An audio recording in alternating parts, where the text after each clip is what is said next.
बोले सद्गुरुदेव की जय। अभी हम लोग विभिन्न संतों के द्वारा बहुत सुंदर सुंदर विचार श्रवण कर रहे थे। मेरे बाद और भी पूज्य संत हैं, उन लोगों के भी विचार सुनेंगे और अंत में पूजनीय श्री साहिब जी के गंभीर विचार आप और हम श्रवण करेंगे। मैं आप लोगों को कुछ साधारण बातों की ओर ले चलता हूँ। पूजनीय संत समाज, सत्संग प्रेमी सज्जनों, श्रद्धा मूर्ति देवियों, सद्गुरु कबीर ने बीजक में कहा है, बहुत दुख दुख दुख की खानी, तब बचिहो जब राम ही जानी। सद्गुरु कहते हैं बहुत दुख है और दुखों की खानी है, इनसे तब बचोगे जब राम को जानोगे। कबीर साहब कहते हैं, नाम नहीं लेते हैं, दुख की खान कहाँ है। गीता में भी कहा गया है, दुखालयम अशाश्वतम, ये गीताकार ने कहा। तो गीताकार ने इसकी टीका व्याख्या करते हुए कहा है कि संसार दुखों का घर है और अशाश्वत क्षण क्षण परिवर्तनशील है, ये गीताकार ने कहा। तो इस पंक्ति का बहुत दुख दुख दुख की खानी, इस पंक्ति का टीका व्याख्या करते हुए सद्गुरु श्री अभिलाष साहिब ने लिखा है कि विषयाशक्ति और अज्ञान दुखों की खानी है। खानी कहते हैं उत्पत्ति स्थान को, जिसकी जहां से उत्पत्ति हो, जैसे लोहा, तेल, पेट्रोल, पत्थर, कोयला आदि के खान होते हैं। तो जिसके जो खान होते हैं वहां वही चीजें निकलती है। ठीक इसी प्रकार विषयाशक्ति और अज्ञान दुखों की खानी है, दुखों के उत्पत्ति का स्थान है। आप हम जितने लोग यहां बैठे हैं, आप हम विचारें, जब जब हमारा मन मलिन हुआ, अंतिम में मूढ़ता और पश्चाताप हाथ आया है, इसके अलावा कुछ मिला नहीं है ना। भोजन करने के लिए बैठते हैं, स्वादिष्ट भोजन मिल गया, भोजन में मसालेदार सब्जी मिल गई, मिठाई मिल गई, खटाई मिल गई, खाना चाहिए था 2 रोटी, अब खा लिए 3 रोटी। तो अधिक खाने के बाद जो परेशानी होती है, अधिक खाने वाले अच्छी तरह से जानते हैं। जिस दिन भोजन का मात्रा अधिक होगा, सत्संग में बैठेंगे तो झपकी आएगी, सत्संग में मन नहीं लगेगा, होता है क्यों? स्वाध्याय करेंगे तो आलस आएगा, काम करेंगे तो हाफी आएगी, चारपाई में लेटेंगे तो गहरी नींद नहीं आएगी, करवटें बदलते रात्रि व्यतीत हो जाएगी। ये केवल एक विषय की कहानी। स्वाद में पढ़ करके अधिक खा गए, मन को नहीं रोक पाए, मन को नहीं रोक पाए, अब दिन भर भोगे, होता है कि नहीं? थोड़ी सी असावधानी दिन भर भोगना पड़ता है कि नहीं? ऐसे सभी विषय हैं। वैसे विषय हैं 5, शब्द, स्पर्श, रूप, रस, गंध, ये 5 विषय। देखिए, शब्द विषय में मृगा मारा जाता है, स्पर्श विषय में हाथी मारा जाता है, रूप विषय में पतिंगा मारा जाता है और रस विषय में मछली मारी जाती है और गंध विषय में भौरा मारा जाता है। तो अन्य जो देहधारी है वो एक एक विषयों में मारे जा रहे हैं और मनुष्य 5 विषयों में पड़ा हुआ है, उसकी क्या गति हो सकती है? इसीलिए कवि ने कहा है कि एक एक विषय इतना घातक, इतना दुखद, हे भाई किसे तू मान रहा सुख शांति का अपना साधक। कि एक एक विषय इतना घातक है, इतना दुखद है कि एक एक प्राणियों की जाने जा रही है और मनुष्य पांचों विषयों में पड़ा हुआ है। आप और देख लीजिए, रावण सीता के मोह में पड़कर स्वयं मारा गया और पूरे लंका वासियों को पीड़ित किया। राजा दशरथ कैकेयी के मोह में पड़कर राम जैसे योग्य पुत्र को 14 वर्ष के लिए वनवास भेजा था। महारानी कैकेयी भरत के मोह में पड़ करके राम जैसे योग्य पुत्र के लिए राजा दशरथ से 14 वर्ष का वनवास मांगी। क्या मोह ही तो है।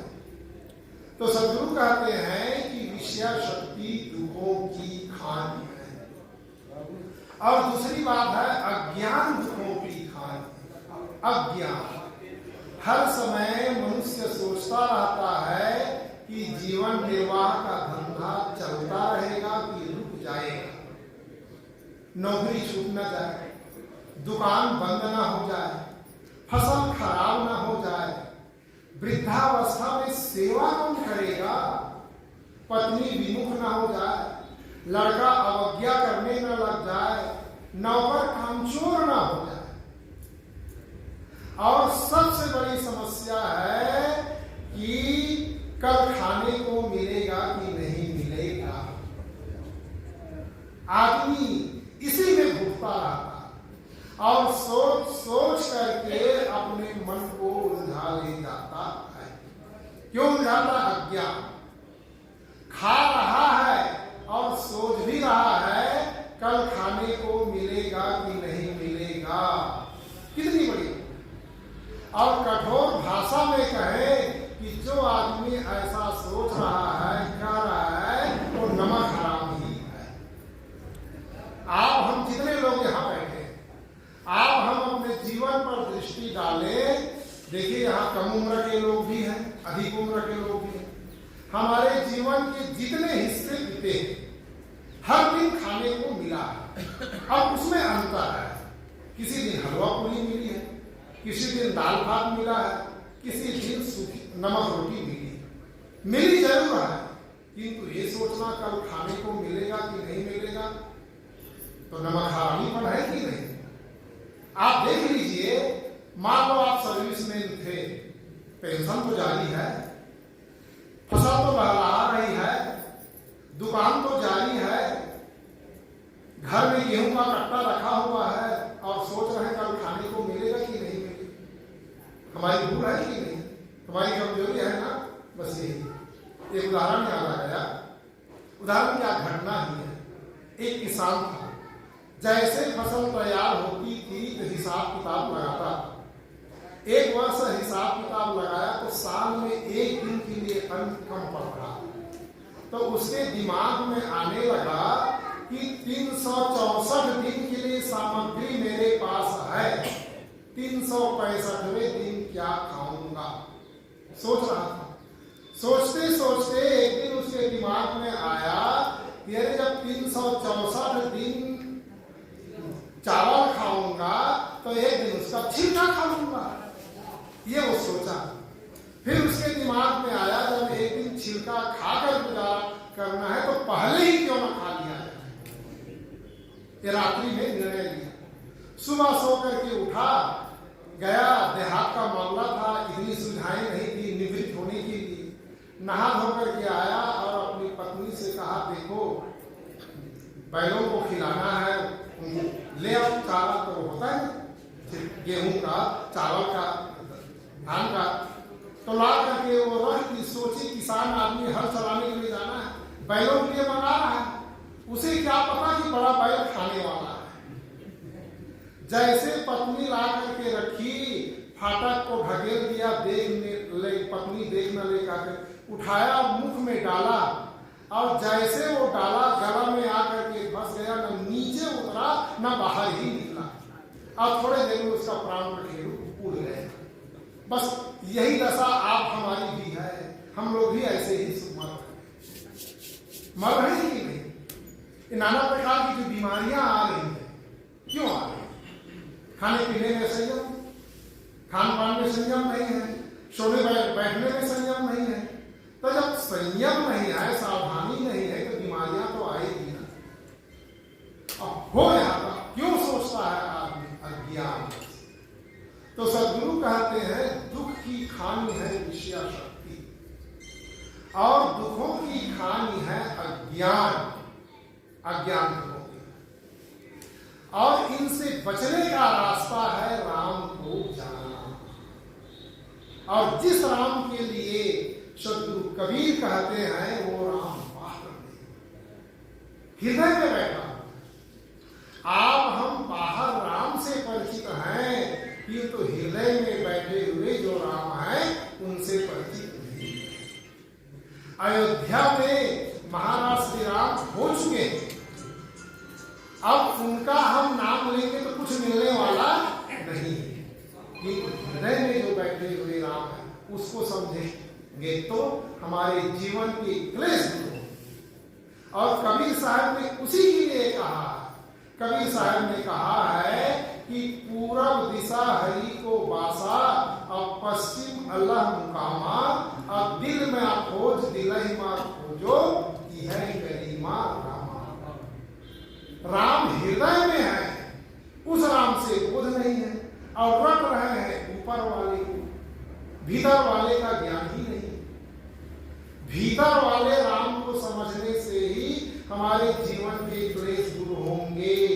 राम राम रखने से कल्याण होने वाला नहीं। कबीर साहब ने साफ कहा है, व्यक्त कहा है कि पंडित बात बदे सो झूठा, और राम के कहे जगत गति पावे, खाड़ कहे मुख मीठा। यह पंडित जी, यदि राम राम कहने से किसी का कल्याण होता हो तो खाड़ खाड़ कहने से मुख मीठा भी तो होना चाहिए। पानी पानी कहने से प्यास भी तो बुझनी चाहिए। भोजन भोजन कहने से भूख दूर भी तो हो जाना चाहिए। जब नहीं हो सकता है तो राम राम कहने से जीवन के क्लेश कैसे दूर होंगे?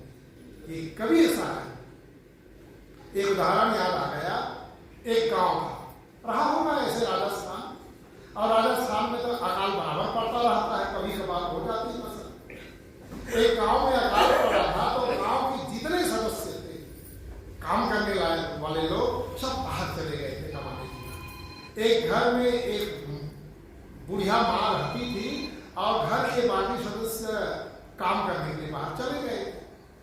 बहुत दिन हो गए थे। तो गांव में दो चोर थे। उन लोगों की नीयत एक दिन खराब हो गई कि बुढ़िया अकेली है, उसके घर में जो कुछ सामान है 500 रुपये ले आते हैं घर। रात्रि में पहुंचे, गर्मी का मौसम, सारा सामान बांध लिए जाने को ही तैयार थे। तो एक ने कहा कि हम जा तो रहे, भूख लगी है। अब बुढ़िया तो खर्राटे मार रही है, इसको पता ही नहीं है, देखो कुछ खाने पीने की चीज मिल जाए। तो दूसरे ने ढूंढना शुरू किया। ढूंढते ढूंढते किचन में पहुंचा तो वहां चूल्हे में आग, दूध रखा हुआ। तो उन्होंने कहा कि चूल्हे में दूध रखा हुआ है, आइए पी लीजिए। तो उस चोर ने कहा दूध पीने से भूख मिलेगी, देखो कुछ और मिल जाए। तो वहां ढूंढा गया तो चीनी मिल गई, चावल मिल गया, चूल्हा गर्म था, लकड़ी वहीं रखी थी, डाल दिए। थोड़े दिन में खीर तैयार हो गया। तो खीर तैयार हुआ तो दोनों चोर एक एक थाली में डाले। बत्ती थी नहीं, गांव का मामला था, खुले में खीर को चला रहे चम्मच से। तो चला रहे थे तो बुढ़िया माई लेटी हुई थी, तकलीफ हुई, करवट बदली। तो जब करवट बदली तो दोनों हाथ फैल गया। तो दोनों हाथ फैला तो चोर एक किनारे बैठे हुए थे। तो दोनों चोर ने सोचा कि हम लोग खीर खा रहे हैं, ये बुढ़िया माई जान नहीं मांग रही, कह करके गरम खीर को दोनों के दोनों एक एक चम्मच उनके दोनों हाथ में डाले। खीर था गरम, जैसे डाले हाथ जलने लगा। तो हाथ डरने लगा, वो झल्लाई झाड़ी और झाड़ करके उठ बैठी। तो उठ बैठी तो बुढ़िया बुढ़िया जग गई कह करके दोनों चोर भगे। एक चोर 2 में जाकर के छिपे और दूसरा चोर को उतना ये नहीं हुआ तो चारपाई के अंदर ही छिप गया वो। गांव वाले आए, अब बुढ़िया देख ली चोर कहा करके चिल्लाने लगी। गांव वाले आए और बुढ़िया चिल्ला रही चोर चोर कहा करके, गांव वाले ढूंढने लगे, कोई नहीं मिला। अंत में बुढ़िया ने, गांव वालों ने कहा, बुढ़िया तुम कहती हो चोर, यहाँ कोई दिखाई तो पड़ नहीं रहा। तो गांव वालों ने कहा, फिर देखा टार्च रखे थे इधर उधर, तो एक ने टार्च मारा, देखो भाई ऊपर कोई बैठा तो नहीं है। प्रायः कुछ होता है तो सबकी दृष्टि ऊपर जाती है, ऊपर कोई बैठा तो नहीं। तो सहज भाषा में उन्होंने कहा कि देखो भैया ऊपर कोई बैठा तो नहीं है। जैसे टार्च मारे तो ऊपर बैठा हुआ चोर था वो चमकने लगा, तो टार्च के रोशनी पड़ते ही ऊपर बैठा हुआ चोर ने कहा कि बुढ़िया ऊपर वाला ही नहीं जानेगा, अंदर वाला भी जानेगा। चारपाई के नीचे जो छिपा है वो भी जानेगा। दोनों मिलकर के चोरी किए हैं। तो ऐसे आप हम ऊपर वाला जाने, ऊपर वाला जाने रट रहे हैं, अब भीतर वाले को भूल रहे हैं। भीतर वाले को समझो, भीतर वालों को जानने से ही जीवन के क्लेश दूर हो सकते हैं। अन्यथा राम राम रटते रटते बाल पक जाएंगे, शमशान घाट पहुंच जाएंगे, दुख मिटने वाला नहीं है। तो सद्गुरु कहते हैं दुख का कारण है विषयासक्ति, दुखों का कारण है अज्ञान, और दुखों से बचने का रास्ता है राम को समझना। और राम को समझना और राम में स्थित होना। केवल जानने से काम नहीं बनेगा, राम में स्थित होना, उसके अनुसार आचरण करना। तो कबीर साहब एक ऐसे समर्थ महापुरुष हुए हैं जो आप हमको दुखों का कारण और दुखों से बचने का रास्ता भी बताते हैं। आइए आप हम सौभाग्य से यहाँ जो सत्संग का अवसर मिला हुआ है, संत गुरुजनों के वाणी वचन से लाभ उठा करके अपने जीवन को सुधारे, तभी आपका हमारा कल्याण हो सकता है। बोलिए सतगुरुदेव की जय। अभी हम पूज्य साहिब जी के सुंदर विचारों से लाभ ले रहे थे।